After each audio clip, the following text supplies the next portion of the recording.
Olá, sejam todos muito bem-vindos a mais um podcast Não Foi Sorte. Eu sou Luciana Danfer e hoje meu convidado é Gabriel Chadan. Seja muito bem-vindo. Muito obrigado pelo convite. É um prazer agradeço. estar aqui, estar com você nesse espaço, né? Nesse espaço que também é nosso, é uma surpresa e uma notícia muito boa poder compartilhar aqui com você do seu podcast, desse espaço, dessa collab também, poder falar de arte. Muito obrigado e o convite já está feito também para a gente falar um pouco da sua carreira e do seu movimento lá no nosso podcast Criatividade Elástica. Adoro essas trocas, maravilha. É sobre criatividade, né? E artista tem muita ideia o tempo todo, não para de pensar muitas coisas, né? A cabeça não para, né? Não para. E falando nisso, essas crianças observando são muito maravilhosas. E aí, carinha, tudo bem? Eu adoro quando eles param ali. Fala pra mim, já que a gente tá vendo crianças, né? Você sempre foi artista desde criança? Eu sempre gostei muito de movimento, muito de esporte, Meu pai é um cara que veio da capoeira, jogou capoeira há muito tempo, fazia muitos shows de capoeira, né? Antes de eu nascer, era um cara que rodava o Brasil fazendo apresentações de capoeira, tinha um grupo de samba. Então a música era sempre muito presente de uma forma muito... não exatamente não profissional, a música como uma coisa presente. Então, roda de samba em casa, com padrinhos, o padrinho do meu irmão, todo mundo sambista, não sei o quê. Meu pai era malabarista da Vai-Vai na escola de samba. Então esses movimentos sempre foram muito próximos a mim. E eu morava num clube de campo, tipo um camping. Eu morava no interior de São Paulo. E lá é aquela coisa de ir nas férias, fica todo mundo ali e tinha os bailinhos. E na minha época de moleque, tava aquela febre, o que hoje é o TikTok e tudo mais, era a febre da lamba aeróbica. A harmonia do samba, El Chan, Ivete Sangalo, com a galera fazendo coreografia junto, sabe? Isso deve ser anos 2000 ali, viradinha... 90 e poucos, e era comum, a gente tinha um grupinho de dança, então dançava axé, aí comecei a tocar violão com 14 para 15 anos, mas nunca querendo, sempre me aspirando e tal, mas nunca pensei em jogar futebol um tempo, e aí comecei a tocar, e meu início mesmo nas artes foi com a música. Aí depois que eu fiz a transição, e aí descobri o teatro, fiquei maluco. Você descobriu o teatro com quantos anos? Com 18 para 18 ali. Um pouco antes, na verdade. Eu sempre gostei, eu era muito curioso. Então, onde tinha... Então, eu fazia aula lá na orquestra, vai ter workshop de orquestra, eu ia lá e fazia. Vai ter... ia com a minha irmã não queria fazer balé, mas tinha vergonha. Eu vou com você e faço. Fingia que era para acompanhá-la e super gostava. E aí eu tocava, com 15 anos a gente montou um grupo de pagode lá na minha cidade, e era bem profissional assim, a gente tocou durante 3 anos e meio, direto, a gente tocava de quarta a domingo, músicas gravadas, boas parcerias, a gente estava até fechando com gravadora, estava num processo bem sério da profissionalização da banda, mas aí eu comecei fiz um curso livre no teatro, na escola, e achei assim mágico quando eu entrei em cena e de repente aquilo foi de um estado um estado de presença tão grande, e a reação das pessoas era uma coisa, apesar de eu não ter uma veia muito cômica na minha percepção inicial, funciono bem com algumas coisas, e foi assim. E aí eu tive aquele estalo, mas morreu, eu estava tocando, era realmente um sonho, eu acreditava piamente que eu teria um grupo de pagode na cena e que tocaria até o fim da minha vida. E a banda começou aquela coisa de banda, de grupo, vários meninos muito novos. Nem todos os jovens que montam bandas são de fato artistas, né? Uhum. Muitos gostam de música, mas quando você começa a entrar para um passo de profissionalização, principalmente naquela etapa ali do colégio, acabando a escola para você iniciar uma vida adulta, existem várias cobranças que aparecem para todo mundo. Sim. Cobrança de estabilidade financeira, profissão, e a arte, de fato, é um caminho maravilhoso, mas é bem delicado em relação à questão de segurança. E muitos deles não eram vocacionados. O que é, sei lá, vocação? Você ter a disposição de passar pelos pontos não tão positivos daquela profissão que demanda o sacrifício para que você entenda, tipo, a tal do famoso plano B, essas coisas. Então, assim, eu e mais um menino, que era o Pedrinho Black, que até hoje é um grande cantor no arte popular. Nós dois, basicamente, que até hoje, continuamos na carreira artística.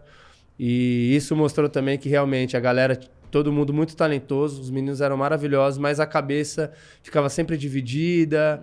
E aí eu senti uma fragilidade muitas ali. Crises. Uma fragilidade dentro daquela estrutura que eu acreditava muito. E eu tive uma paixão que tomou minha cabeça. Que foi quando eu fui fazer faculdade em São Paulo. Eu já estava há 1 ano tocando fora do colégio. Fazia conservatório de música. Já estudava música. Mas o meu pai falou, cara, eu não estudei... você tem condição de fazer faculdade, eu queria muito que eu e meus irmãos, né, minha irmã e meu irmão fizessem faculdade. Falei, tá bom, pai, eu vou fazer, mas eu quero sair do interior, quero ir para São Paulo e vou fazer alguma coisa que é relacionada ao meu mercado e tal. E aí fui para tal da faculdade de rádio e televisão. E paralelo a isso, falei, vou fechar, já que eu tô indo para São Paulo, vou fazer um curso de teatro e vou ver qual é. E aí, na faculdade, nas primeiras aulas, apesar de gostar muito de dirigir, de editar e produzir, tudo era para que em algum momento eu pudesse fazer algo, né? Sempre assim, sempre a favor do meu ator, que eu não sabia que existia ainda, na verdade. Aí fui na primeira aula, tinha um exercício que me lembro até hoje, assim, nítido. A professora falou, venham como personagens para a próxima aula e se apresentem. Na segunda aula de teatro, primeiro a gente se apresenta, aquela roda, quem é todo mundo. Falou, então agora semana que vem não existe regra, venham de personagens e a gente vai fazer a mesma coisa. E aí eu fiz um estereótipo de um personagem que seria, naquela época, um cara meio retraído, meio nerd, meio intelectual. E foi uma coisa tão prazerosa, o jogo com aquelas pessoas, as pessoas meio que acreditando e quase não te reconhecendo. E aí, naquele momento, eu tive a maior crise da minha vida também, que foi encerrar o que até então era o meu maior sonho, que era viver de música, que era tocar com aqueles meus amigos de infância, toda uma ideologia e uma parada em volta, e romper com aquilo ali, porque existia um novo caminho que eu tinha muita certeza que era. E aí, a partir desse momento, já cheguei em casa, falei, mãe, vou para o Rio de Janeiro. Uma professora minha, na verdade, Jussara, me chamou da escola e falou, cara, pega tuas coisas, aqui é uma ótima escola, mas vai para o Rio de Janeiro. Procura uma escola de teatro, boa, teatro, que você vai se dar bem. E eu já estava... Era o que eu precisava ouvir. Falei, já que é para sofrer, vou sofrer na praia. Por isso que eu vim pro Rio. Falei, já que é para sofrer, vou sofrer na praia. Não vou ficar nessa selva de pedra. E aí decidi vir pro Rio, vim para cá. Aí entrei na escola de teatro e comecei toda a minha trajetória aí entre estudo na escola e também na rua e dentro dos movimentos de teatro e televisão. Quando você foi para Cal, foi a primeira escola que você estudou teatro ou você passou por outros lugares? Não, eu fiquei 6 meses lá em São Paulo e eu fiz Wolf Maia lá em São Paulo. Então eu fiz um semestre lá, tive professores incríveis e uma estrutura muito boa que a escola tem lá. Tive aula com o Garoli, tive aula com uma galera legal, só que a Jussara me deu esse toque. Eu não sei o que ela sentiu, não sei qual foi a questão, mas ela me deu essa dica. Falou, vai pra lá. É que ela não te falou nenhuma escola específica. Não, ela falou, cara, vai pro Rio, você tem uma temperatura. Ela falou umas coisas meio concreta, meio mística, que na hora você não entende muita coisa. Mas a ideia era essa, vai pra lá, porque eu acho que o Rio tem a tua cara, do jeito que você consegue se comunicar com uma certa facilidade. Eu acho que você é um ator, então vá. Eu não sei se eu tava também, talvez, muito intoxicado pela minha turma, entende? Porque a turma de teatro tem isso, a gente se retroalimenta e às vezes a gente pode entrar num fluxo ali. E eu não sei o que foi, na verdade, por que ela me mandou fazer isso, mas aí eu saí lá da escola do Wolf, mas porque eu queria vir para o Rio. Talvez se eu tivesse ficado lá, eu manteria meu estudo lá na escola, porque tem uma estrutura muito legal. Até porque eu acredito que as escolas, elas fazem a diferença, o estudo faz a diferença, mas não acredito que uma escola específica faça a diferença na vida do ator. Eu acho que o estudo faz a diferença. Então, às vezes o cara que tem que participar de um projeto social, como vários amigos meus vieram de projetos sociais, Escolas maravilhosas com pouquíssimo nome, mas com mestres, com professores, com exercício. Então, É tem o um que pouco, você tem um faz pouco com dessa aquilo, né? mística em volta de, eu tenho que fazer... Pô, desculpa aqui rapidinho, que eu esqueci. A indelicadeza de não botar no modo avião. Faz parte. Essa coisa, Tudo pô, é bem. claro que é muito legal você fazer Unirio, pô, uma das melhores escolas de teatro, você fazer USP, fazer Cal, Célia Helena, Wolf, mas eu acho que esse não é um ponto crucial na trajetória do nosso ator. Então, quando eu vim, falei, pô, que escola? Eu também não conhecia, naquela época Facebook já existia, procurei, tem a tal da Cal, Laranjeiras, tinha um tablado. Você foi experimentar, né? Eu já não tinha aquele gap para poder entrar na Unirio, no sentido de prestar um vestibular, Sim. já com 2 anos ali quase fora do colégio, não tinha esse tempo. Falei, Aí quando eu cheguei na Cal, eu fiquei alucinado, né? Porque é uma escola no meio da mata, em Laranjeiras, uma casa branca lá em cima, aqui é uma coisa de filme, assim. E aí com ótimos professores que eu tive lá,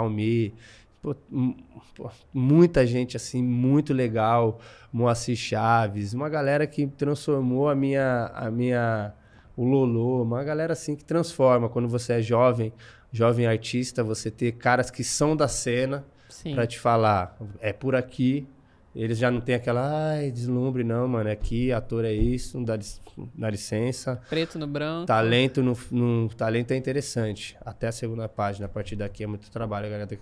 E aí fui construindo o meu trabalho. Mas eu cheguei muito no Apetite. Como eu já tocava muito, tocava na noite, já era um profissional da arte há 4 anos na música, mas era uma coisa muito séria e que me já rendiam o mínimo de grana, já estava no business. Eu larguei um trampo que já estava para engatilhar. Então, quando eu cheguei no Rio, eu cheguei muito com a cabeça de também assim, que eu já tinha na música, que era o que os grandes mestres falam. Esteja na escola, mas a arte ela acontece na rua. O que é na rua? Nos espaços. Quais são os espaços que os grandes atores e atrizes estão, no caso, no teatro?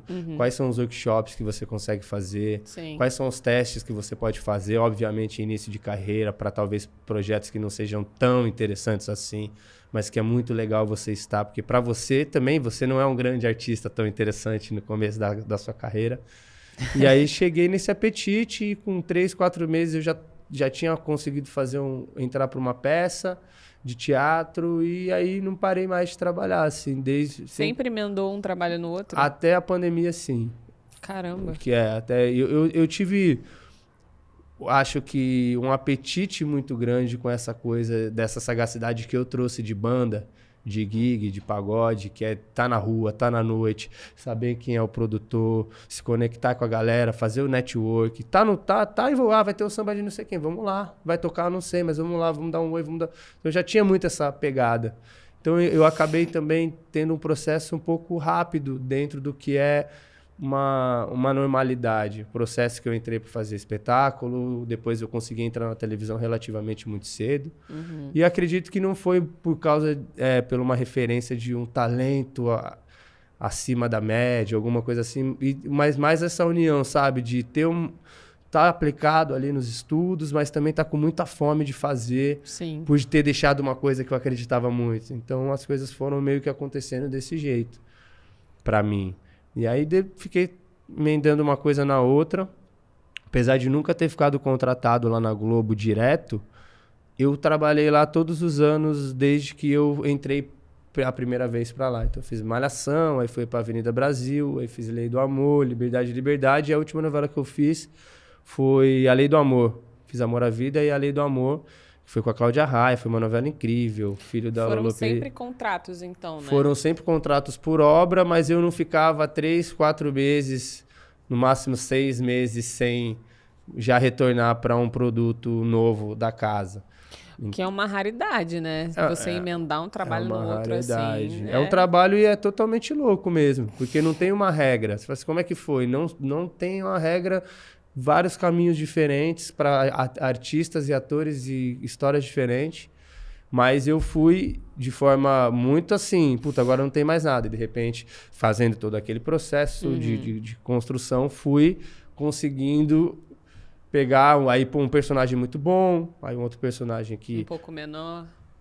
Que ou ou você faz um personagem bom numa novela que não é tão forte. Às vezes você faz, pô, Avenida Brasil, eu fiz os últimos 3 meses da novela e foi mais impactante do que uma novela seguinte que eu fiz a novela inteira. Porque também tem esses acasos, né? Você tem um personagem bom numa novela que não funciona tanto. Às vezes você tem um personagem que é legal, mas é menor numa novela que tá arrebentando. Pô, você estava assistindo a Avenida Brasil em casa. Cara, essa novela é o William Bonner indo embora pra casa rápido pra assistir, sabe? Aquela coisa, de repente me liga, Luciano Rabelo fala, Xadã, tem uma parada aqui que eu acho que é pra você. Você joga futebol e tal, não sei o quê. Tem um cara que é jogador do Flamengo, camisa 9, tipo, como se fosse um Gabigol, assim, e tal.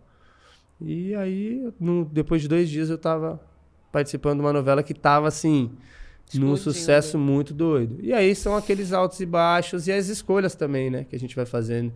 Que além da televisão, eu sempre tive no teatro também. Durante todo esse processo desses... Isso que eu ia te perguntar. Sempre foi só o audiovisual? Ou você estava também em paralelo fazendo outras coisas? Sempre com teatro. Eu sempre fui também, durante esses primeiros 10 anos, vamos falar até 2020, até a pandemia, 2020, né? Que veio a pandemia. Sim, foi. Todos os anos eu fiz trabalhos no audiovisual e trabalhos em teatro. Algumas vezes fazendo simultaneamente, né? Gravando e fazendo. E algumas outras vezes também aproveitando os espaços entre uma novela e outra. Não que eu saberia até qual seria a outra, porque eu não sabia de fato. Nunca tive um trabalho, por exemplo, emendado. Assim, Xadã, relaxa que daqui 4 meses a gente vai ter uma novela. Também nunca teve essa parada. Mas eu sempre fiquei no teatro. Fiz um espetáculo com um diretor chamado Márcio Vieira, que era uma adaptação de contos de Machado de Assis. E foi o mesmo cara que me chamou para fazer Garotos depois. Foi um espetáculo de muito sucesso aqui no Rio, que era para adolescentes, assim. Então era eu, o Ícaro Silva, Ivan Mendes, Caio Bucher, que hoje é um super produtor, e o Loreto. Então a peça era uma loucura no Shopping da Gávea. Parava o Shopping da Gávea, tinha música, tinha dança, era uma coisa bem legal. E depois eu emendei o Favela, que a gente ficou 10 anos em cartaz com o espetáculo. Uau, 10 anos. Foi mais de 1 milhão de espectadores durante esses 10 anos. A gente rodou todos os teatros do Rio de Janeiro, um espetáculo maravilhoso, sem patrocínio.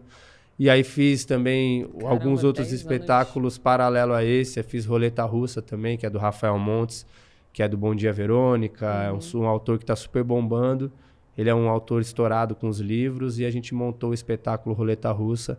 Foi um sucesso lá em São Paulo, uma peça mais underground, assim, e que a gente estourou na cena lá. Ficamos na Praça Roosevelt também 4 meses. Foi muito especial. Então eu sempre mantive essa loucura de estar com a novela, mas entender. Eu gosto muito de fazer novela, acho que é um game único, é quase ao vivo, assim. Eu gosto muito dessa coisa de marcha. Mas eu acredito que onde a gente se recicla como ator, onde a gente tem um processo de pesquisa maior, é no teatro.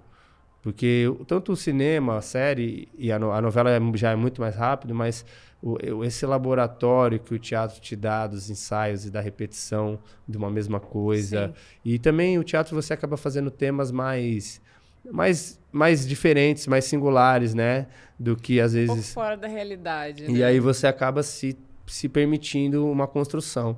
E eu sempre tive essa cabeça de que o teatro que ia me dar fazer com que esse meu retorno ao audiovisual, a novela ou uma série, fosse diferente sempre. Essa coisa... Te dá um fôlego, né? De não ser o mesmo ator ou até o mesmo ser humano, né? O aprendizado com os erros, dentro desse universo que a gente vive também e que nós, eu digo eu, homem, branco, hétero, tenho muita responsabilidade de alguma certa forma perceber, entender os equívocos, os privilégios e trabalhando para que as coisas fiquem cada vez mais equilibradas, né? Eu acho que a arte é para isso, para o questionamento, para o movimento. Por favor. Então eu me mantive, e paralelo a isso, eu tenho há 10 anos um outro projeto de música, que é o Fulano... Você trouxe a música de volta, então, para sua vida? Sim, então, na verdade, eu nunca parei, essa que é a loucura, eu nunca parei com a música. Tô tentando entender onde é que entrou, porque... Que tempo? Eu vou te falar qual foi o tempo, é isso que é louco. Aí, o primeiro trabalho que eu fiz foi Malhação, né? Aquela coisa de garoto, eu estava 3 anos aqui no Rio de Janeiro, Já tinha feito teste, né, pra... Foram muitos nãos? Como é que foi isso? Ah, sempre não, né? Porque assim, a nossa carreira, ela é pautada por muitos nãos, porque o sim, ele depende de muitos quesitos. Diferente de um esporte, onde você tem uma ação muito específica, ó, se você acertar essa bola 10 vezes nesse buraco, você é o melhor. Se você acertar 10 vezes, o cara acertou 9, você tem uma média que ela é incomparável. Na arte, quando você tá disputando por um personagem, não necessariamente você pegar aquele personagem depois de uma etapa já não diz mais respeito ao seu trabalho. Porque às vezes você fez um trabalho muito legal no teste. Então, sei lá, você acabou de receber o Alan aqui. O Alan é meu amigo. O Alan e o Sacha Bali. Pô, eles são caras que sempre eu encontrei estavam comigo em testes para os mesmos personagens e tal, porque tem uns perfis ali que se cruzam. E, às vezes, o que vai fazer o cara escolher entre mim e o Alan, por exemplo, é a questão...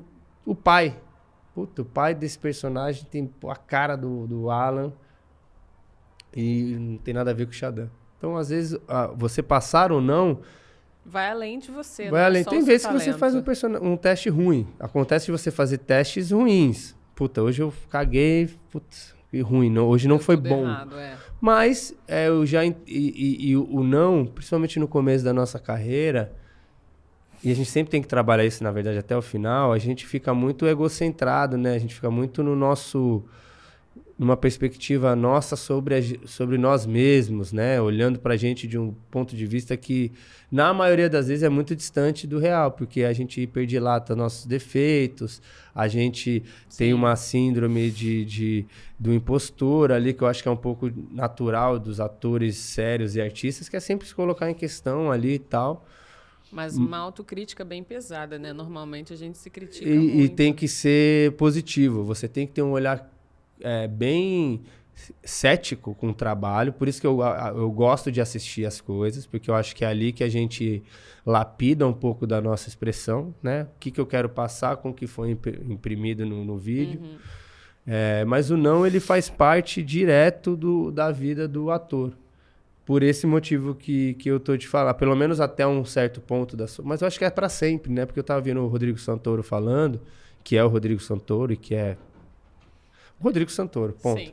Sim. E o cara, tipo assim, hoje eu concorro com o Alan, que, pô, um puta ator, fez agora protagonizou Cangaço, o Sacha, que tá lá no Netflix e tal. E aí você, de repente, tá bom, agora você é grande. Ah, então beleza, agora você vai competir com...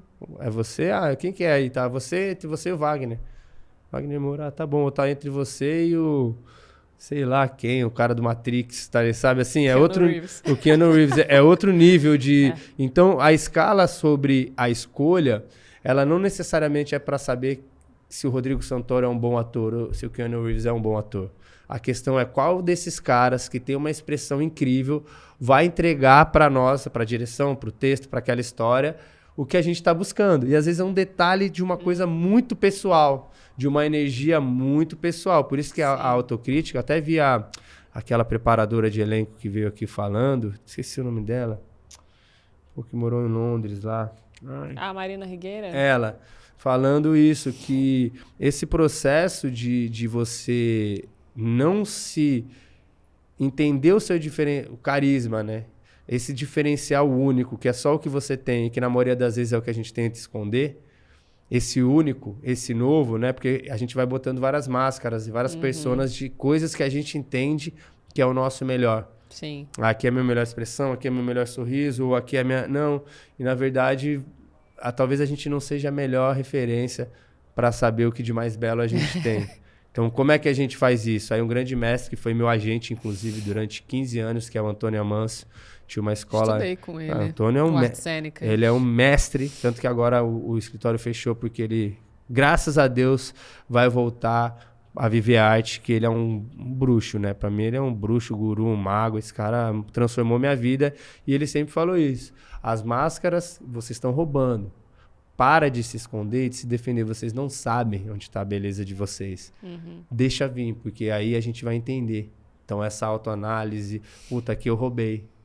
Aqui eu roubei. Eu até te engano, às vezes, como espectador, mas, putz, a expressão podia ter sido mais pra cá. E você tem... É um eterno lapidar. Sim. Porque o que funciona pra cá não funciona pra lá. Então, esses nãos, eu acho que você quer começar a fazer teatro e você quer ser ator e atriz, entenda que o não, ele é parte comum do seu trabalho. E não necessariamente o não foi um fracasso. Essa que é Quase nunca tem a ver com fracasso. Às vezes né? você mandou mal, mas não necessariamente. Então você tem que ter esse crivo. Putz, tava muito nervoso. Puta, dei muita importância para aquele teste e corrompi o meu processo. Ou não, puta, arrebentei e, o cara deve ter feito algo fora do comum e ele pegou. E quando você vai ver o trabalho, normalmente a escolha se justifica. Algumas vezes. Outras vezes você fala, pô, não era... Tudo bem, não estava vai. no meu controle, né? Mas faz parte. Então, assim, eu sempre, desde o começo, acho que foi um dos maiores aprendizados. Que é isso, o talento não te faz. O talento só vai te segurar, talvez, a primeira página, ou um personagem ali muito jovem que você pegue porque você é mais descolado. Te ajuda. Mas é só até uma segunda página e que o não, ele é cotidiano. Então entenda que não é tudo sobre você. A sua história não é a história mais difícil de ator. Sentar aqui 20 atores para sentar aí, atriz para conversar aqui na mesa, vão ter 20 histórias que vai todo mundo ficar chorando. Claro que existem as suas demandas e as minhas facilidades, etc. Sim. e tal. Mas, no geral, a nossa vida é muito, muito, muito louca. Então, saber lidar com o não, saber lidar com um pouco de escassez e se manter na luz, se manter positivo, se manter vibrante com o seu carisma e com a sua energia criativa em alta, quando a sua vida pessoal meio está em baixa, quando você não tem dinheiro direito para se alimentar, ou o aluguel está chegando e você não tem grana para fazer, ou aquele curso foda que você queria, você não vai poder fazer. Então você tem que lidar com esse pessoal e falar, o que eu tenho, o que eu posso fazer? O que eu tenho, o que eu posso fazer? Então esteja bem fisicamente que eu digo, não é você ter um corpo atlético. Cada um tem o seu biotipo, cada um tem o seu perfil, mas você tem que ser uma pessoa, um artista tem que ser ativo de alguma forma. Sim. Então como que você se mantém ativo dentro das suas especificidades? Sim. Dentro, se você é um cara muito rápido de comédia, se você é um cara que é muito bom no drama, você trabalhar um pouco desse outro lado. E aí é um laboratório infinito, um trabalho assim. pessoal, né? Infinito. Cada um vai descobrir aí onde que consegue explorar melhor. E o ator, o artista em geral, precisa estar muito atento para si mesmo. Porque, às vezes, a gente se perde em tudo que falam pra gente, né? Ah, você devia fazer isso, você devia fazer aquilo, ou você é bom nisso, você é bom aquilo. E se a gente não tiver um autoconhecimento de quem a gente é de fato, a gente se perde. Porque eu, por exemplo, sei que eu não sou boa na dança. E não adianta, eu não sou boa em dança. Não vou... Ok, eu posso melhorar. Eu posso fazer aulas e aulas, enfim. Mas eu não posso entrar... Bom, eu acho que não, né? Mas, enfim, num musical, e se aquela dançarina que fica ali 2 horas no palco, não sou eu. Não Exatamente. sou eu. E eu tenho essa consciência. Mas eu sou excelente em outras coisas. E ok. E a pessoa também que é excelente dançarina, de repente não é boa em alguma coisa que eu sou. Acho que essa consciência que o artista tem do que ele é muito bom, ele precisa colocar esforços ali para ele explorar e florescer naquilo, é muito importante, porque às vezes você fica, não deu certo no audiovisual, e aí morre na praia, as pessoas vão morrendo aos pouquinhos, né? Vão largando, vão desistindo. Eu sei que é difícil, mas se você não tá botando tanta energia na coisa certa, eu você vejo se perde isso também. facilmente. Eu acho que tem isso, que o artista ele tem que ser múltiplo. Eu acho que quanto mais a gente estuda, né? Principalmente, não danço bem, eu vou estudar e tal, mas é legal a gente realmente entender aonde que a gente pode melhorar. Sim. E, onde você tem mais e chance, até para você né? usar, eu preciso saber dançar, ok.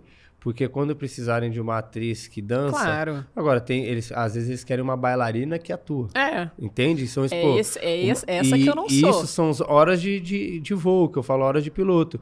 Quantas horas uma bailarina de ofício, igual um musicista para um cantor? Eu faço produção musical, eu toco violão para me acompanhar, mas eu não sou um musicista do violão.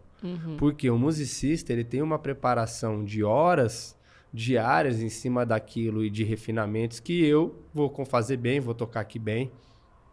Mas eu tenho várias limitações profissionais que esse cara, se o cara pedir para ele fazer A ele vai fazer B ele vai fazer, C ele vai fazer. Eu vou tocar o meu A. Mesma coisa que eu acho que é na dança. Pô, uma bailarina, você fala, preciso disso. Sabe? Tá, tica, pum, preciso disso. Agora eu vou ter que pegar e falar, não, peraí. Como é que é? Vamos lá, rapaziada. Pô, vou fazer um teste de dança aqui de um filme. Como aconteceu. Algo específico, Vamos né? fazer, irmão, vamos lá. É 3 semanas maluco, me cacetando. Mas você nunca vai... Até uma falta de senso a gente achar que a gente vai atingir o refinamento de uma 3 pessoa, semanas, né? de uma vida. Pois é. Então eu vejo muito dessa forma, e você falou disso também. A gente tem que tomar cuidado, o nosso mercado ele tem uma ideia que parece abstrata, né? A arte ela é muito vinculada às vezes à sorte, né? Existem os golpes de sorte, eu também não duvido disso, mas o planejamento, a dedicação, o estudo que tem que ir progredindo, o mercado e network, ele funciona igual qualquer outra profissão. Quando o cara vai ser médico, advogado, engenheiro, musicista, fotógrafo, ele tem que fazer um caminho que ele é igual. Só que tem-se uma ilusão de que o ator e o músico também, os artistas no geral, é uma questão meio ligado a um dom de Deus absoluto, um dom divino, né? E que é sorte.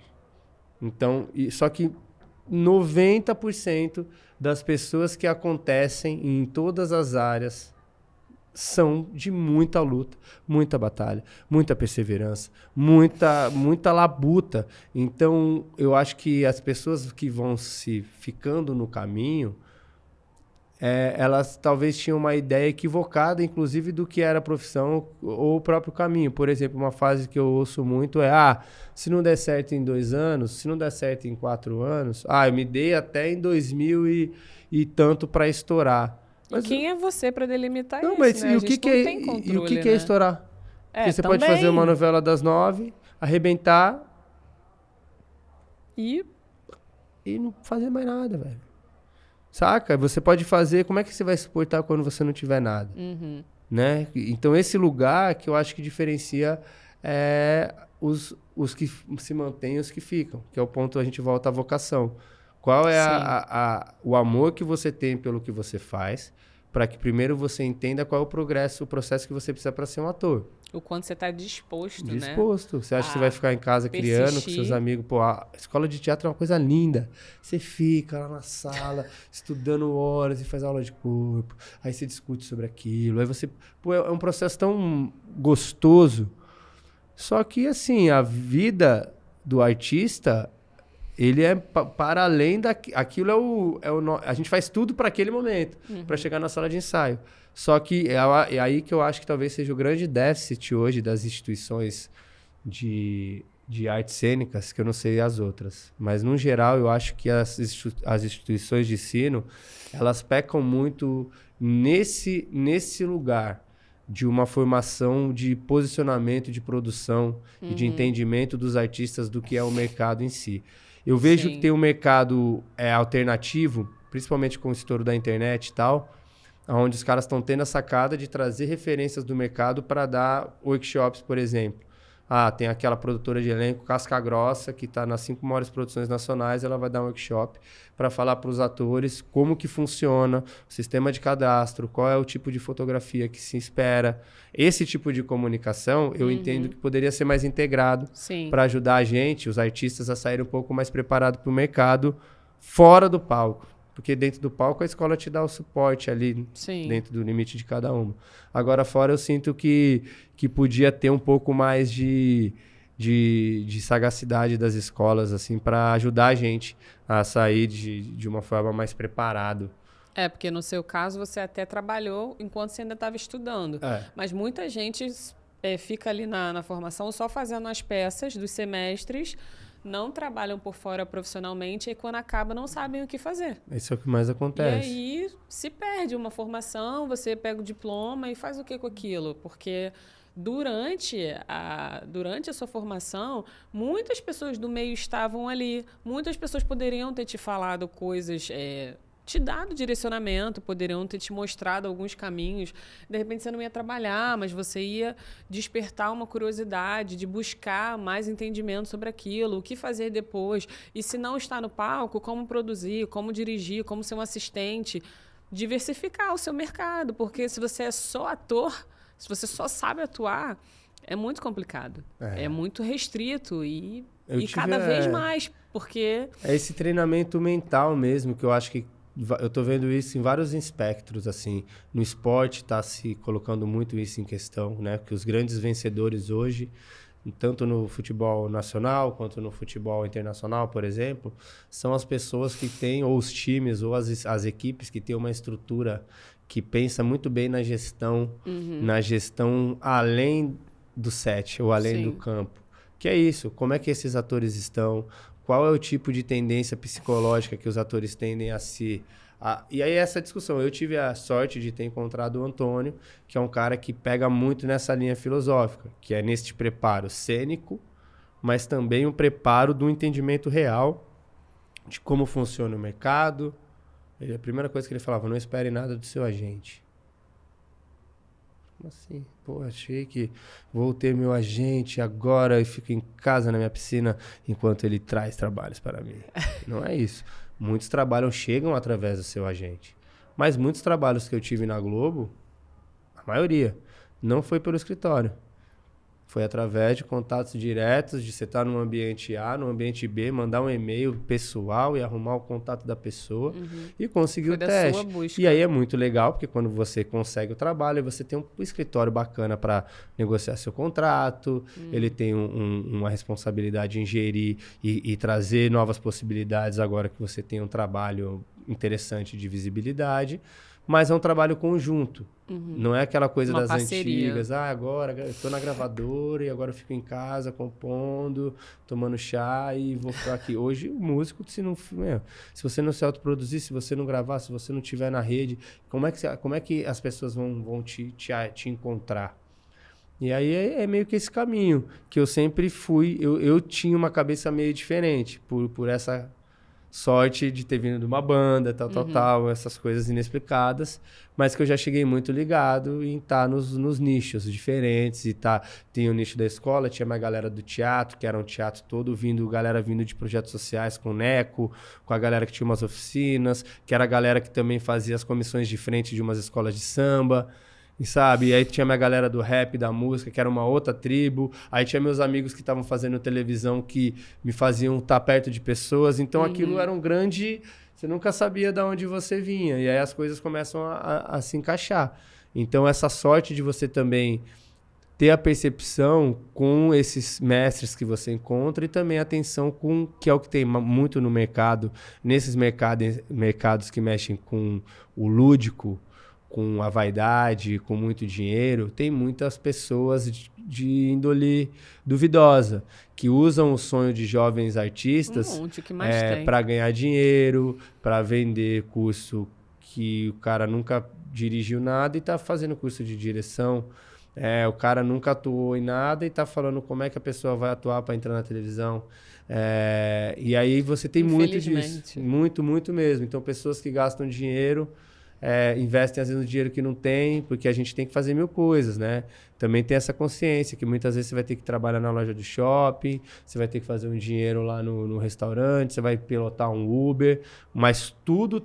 Aí que é o lance do objetivo. Se você vai para a loja do shopping e deixa a loja do shopping te engolir, não faz... Por que você está na loja do shopping? Agora, se você está ali na loja e a cada minuto que você está ali fazendo um trabalho que você não queria fazer não é porque não existe demérito em nenhum trabalho, mas que você queria estar no palco fazendo outra parada. Pô, se eu fosse rico, eu ia fazer teatro de graça, pô.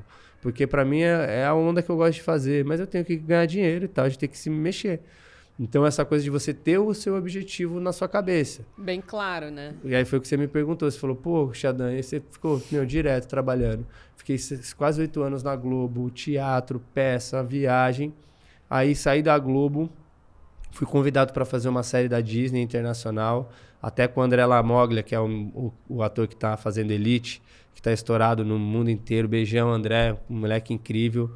Fui fazer a série, uma série incrível, internacional. A gente foi indicado ao Emmy, vamos para Nova York, não sei o quê. Quando eu tava rodando uma outra série pro Canal Brasil, pra LC Barreto, que foi Amor de 4+1, pandemia, não sei o quê, pandemia veio. Eu tava com 2 trabalhos a serem lançados. Então, todas as produções que estavam sendo feitas após aquele trabalho foram interrompidas. Que eram exatamente todas as produções que eu não poderia fazer por contrato, por estar preso. Então, quando o mercado ficou parado muito tempo e o mercado voltou, ainda tinha 1 ano de produções que estavam interrompidas, voltando. Então, para os atores que já não estavam nesse ciclo de produções que foram interrompidas, ficaram mais 1 ano sem fazer, porque não tinha muito teste. Apesar de ter muita produção rolando, elas já eram produções que tinham sido fechadas 3 anos atrás. Então teve esse gap, eu já tinha entendido essa onda, falei, então o que a gente precisa fazer? E aí você vai trabalhar com o seu cunhado, ser ajudante dele no trabalho dele, aí depois você vai ter um amigo seu que tem um restaurante interessante, está precisando fazer um esquema melhor para recepção dos convidados e barman, você vai lá fazer uma curadoria e trabalhar junto com os barmans.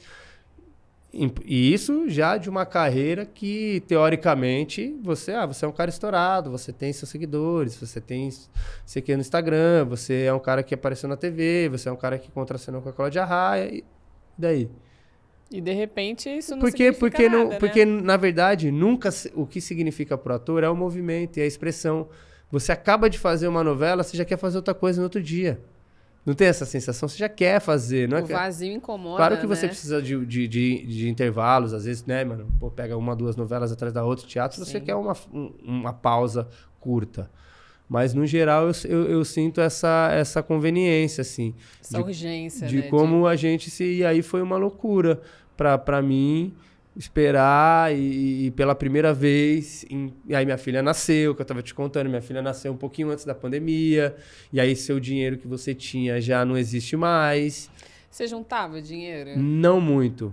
Porque você trabalhou, você foi emendando vários trabalhos que eram trabalhos em lugares assim que te davam uma certa estabilidade. Exatamente. E aí você gastava tudo? Sim. Assim, gastava de 2 formas. De 2 formas. Sim, eu tive uma infância muito boa, nunca me faltou nada. Né? Meus pais sempre me deram tudo, mas eu também não tinha grandes luxos, né? Então Vivia a gente bem. tinha o que um jovem precisa para ser feliz: casa, comida, tem o colégio para você fazer, joga bola e é isso. Agora festas, as últimas roupas da moda, viagem, essas coisas eram meio fora do meu universo. Então quando eu tive a possibilidade de começar a ter dinheiro, eu tive a necessidade de também viver coisas que eu não vivia. Trazendo amigos para vir para o Rio e viver essas coisas junto comigo. Mas eu também, como eu te falei, eu tive a minha banda. Então, muito do meu dinheiro, não só meu, mas da minha mulher, que é a Ana Terra Blanco, que é atriz e cantora, e a gente divide o projeto, né? A gente é uma dupla, que é o Fulanos e Ciclanos. Muito do dinheiro que a gente ganhou, a gente investiu no nosso trabalho da música. Então, além de ter, durante algum tempo, gastado dinheiro com experiências, digamos assim, vivendo, viajando, curtindo, etc e tal, 90% do dinheiro que poderia ter sido guardado foi investido no nosso trabalho musical, que a gente tem maior orgulho. Hoje são 35 músicas lançadas, vários videoclipes, várias participações e totalmente independente, um projeto de 10 anos. Então, hoje eu dirijo, eu edito, eu faço produção, faço não só nos meus conteúdos, como de outros artistas, pela necessidade que eu tive com Fulanos e Ciclanos. Então, eu ainda tinha essa terceira via que era insano, porque eu fazia toda a produção, toda a organização, toda a gestão, a venda, também porque era um produto de hip hop, de rap, de brasilidades, algo que não se enquadrava muito até então no mercado. Eu tô falando de 2010, 11. Hoje já é bem comum, né, essa onda do rap misturado, e eu acho isso muito legal, porque foi uma cena que a gente também ajudou a construir, claro, dadas as devidas proporções, né, de tamanho, mas foi nesse sentido. E essa é uma dica que eu dou para pessoas agora com a minha idade. Com a minha idade não, que tinham a minha idade. Que é, quando vocês fizerem um dinheiro legal,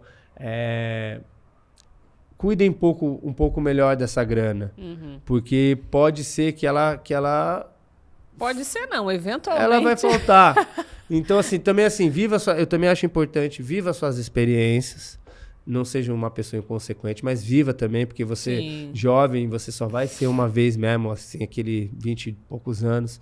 E Então, tem coisas que só fazem sentido com a idade, né? A gente estava falando aqui exatamente. ainda há pouco, né? Viva suas décadas. Viva suas Se décadas. se você viajou, aproveitou bastante, isso fazia mais sentido naquele momento do que com um filho, por exemplo. É outro exatamente. tipo de viagem, é outro momento de vida, é outro investimento profissional. São momentos diferentes. Eu sempre então... encarei também como uma formação, assim. Eu falei, os primeiros 10, 15 anos da minha carreira é a minha formação. O que quer dizer um isso? pensamento Que eu legal tenho também. que priorizar peças que às vezes não vão me dar grana. Por exemplo, favela, a gente fez 10 anos, se eu ganhei R$1.000 em 10 anos, foi muito. 23 pessoas no palco, todo mundo duro, sem patrocínio. 10 anos, teatro lotado, o João Caetano cheio. Foi onde a gente ganhou esse dinheiro. João Caetano, 1.300 lugares, não tinha que pagar o teatro, mas a gente fazia fashion mall, sei lá quantos R$1.000 de fixo, mais não sei o quê. Quando ia dar, não dava nada. Em vez de fazer aquela peça que ia ser uma réplica da novela, mas que você ia ter um salário de O que entrava era para 7 pagar o aluguel pau, do teatro, ia né? ter dinheiro, não sei o quê. Então, essas escolhas por trabalhos que rendam menos, mas que tenham uma efetividade artística maior, esses investimentos que você vai fazer no espetáculo, num curta-metragem ou na sua banda, isso também é importante, essa autoprodução. Sim. Então, depois de toda essa escassez também que me foi dada, me trouxe esse novo ímpeto.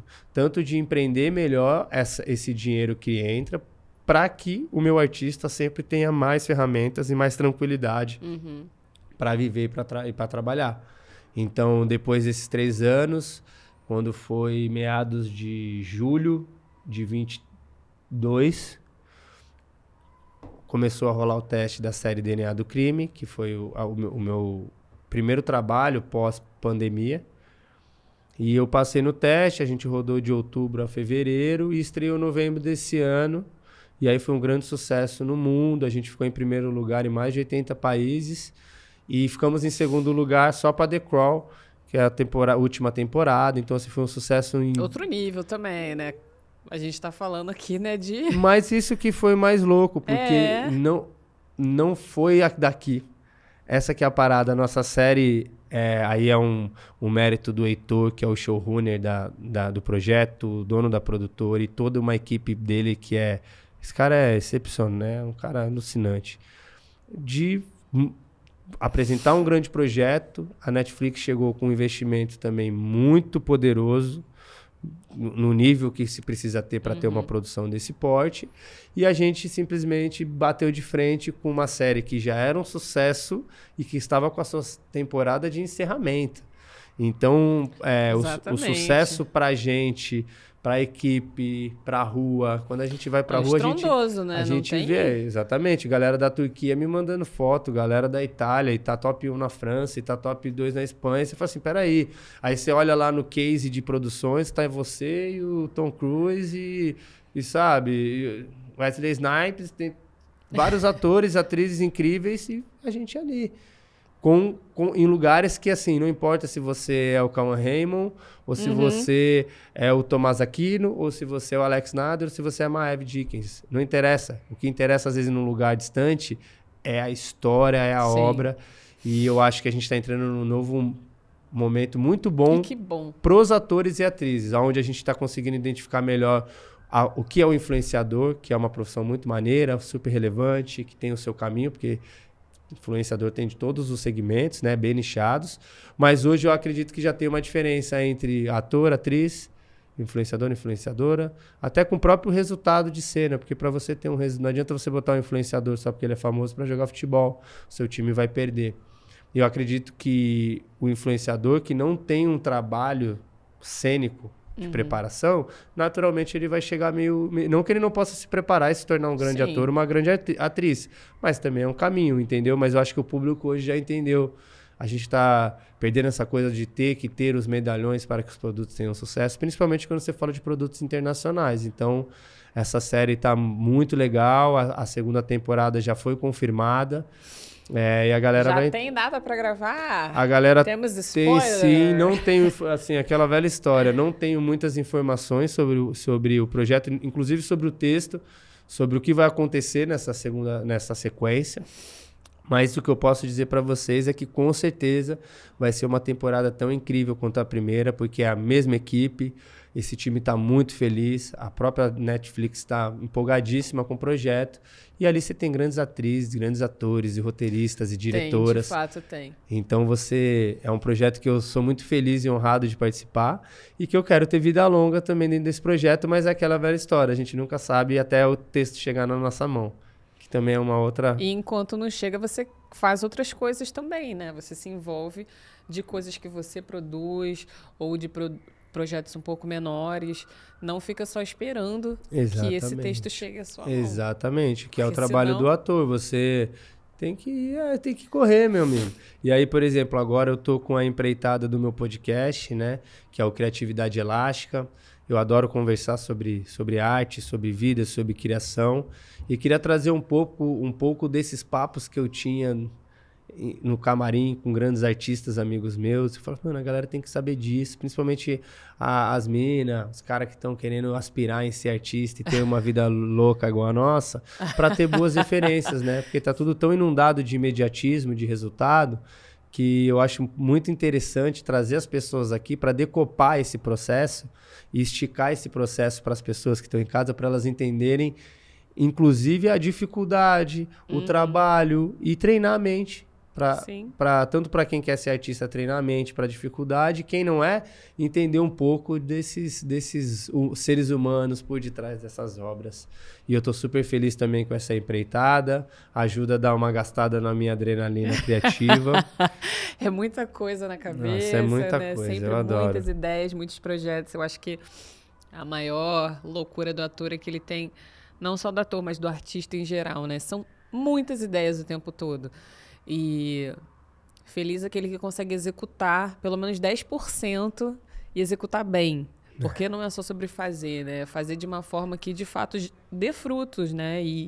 E inspire, encoraje pessoas, transforme. A arte precisa transformar, né? Então, que seja uma ideia bem executada. Porque ideias a gente tem. Mas colocar elas para fora do papel e conseguir atingir as pessoas. Entender que também leva tempo. Às vezes não é para amanhã. Isso aqui, se eu chamar fulano e fulano, vai ficar pronto, vai ser um sucesso. Não necessariamente. Precisa de tempo ali para maturar, para ser um... Eu, por exemplo, comecei a entrevistar pessoas há 4 anos atrás. E aí veio a pandemia. Então, assim, não tinha nem estúdio de podcast. A verdade é que as coisas vão mudando. E você precisa entender se você se encaixa ali, se você quer estar ali, se o seu projeto faz sentido naquele momento. É entender o mundo. A internet, por exemplo, é um aliado maravilhoso do artista. Eu acho. Mas ele pode destruir também um artista. Tem que pegar as ferramentas, tem que estar antenado, tem que entender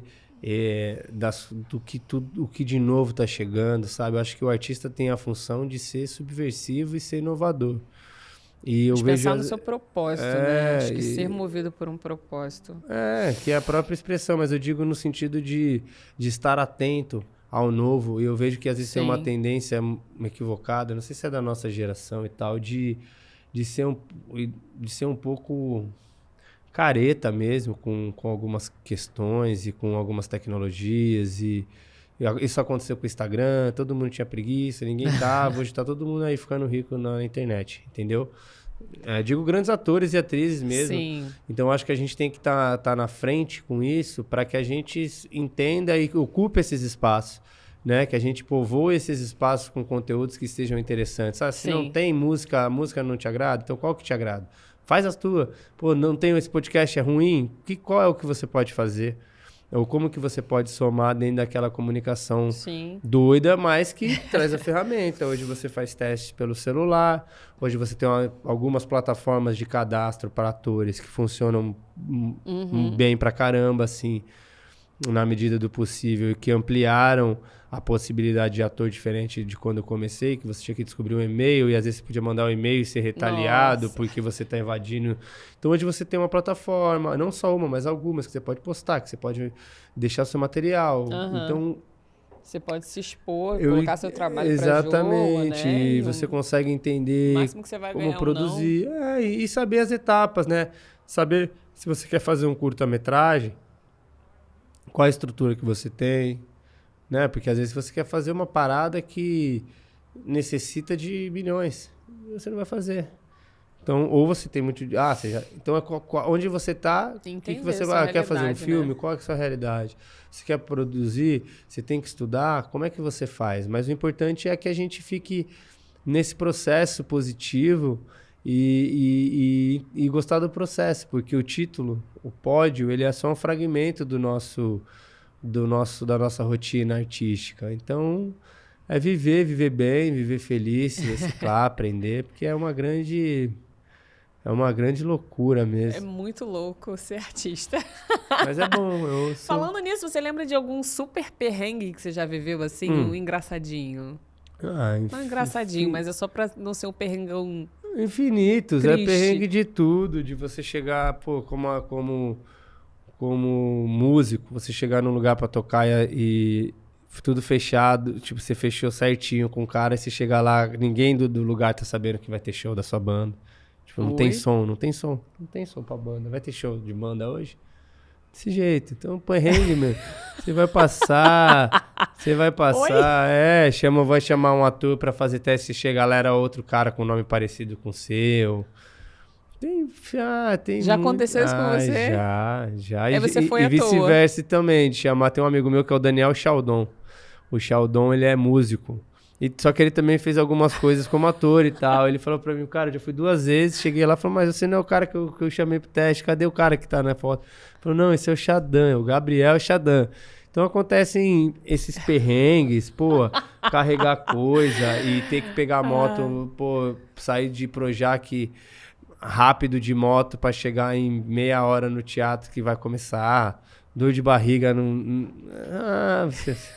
Aí perrengue é o nome do negócio. Tá em cena e a barriga aperta, vai falar que tá nervoso. Acontece de tudo na nossa vida. É vida real. A vida real acontece de tudo. Então, assim, você tem essas curiosidades maravilhosas. Tem os perrengues que são ruins, mas os perrengues no final, depois você dá risada no final. Na hora é muito ruim. Mas depois você fala, conta a história. Aí você vai aprendendo, aí você já sabe. Entendeu? Quando o cara te dá aquele sinal, você fala, esse é o típico de que eu vou chegar lá, não vai ter som. Aí você começa a antever os perreios. Não, aqui você não vai mexer comigo, não. Não vou. Não, vem aqui. Uma vez só. Não, vem aqui, que vai ser um negócio bom pra te dar uma moral, que você vai arrumar o contato de não ser... Vai pro lugar, essas coisas de fazer presença.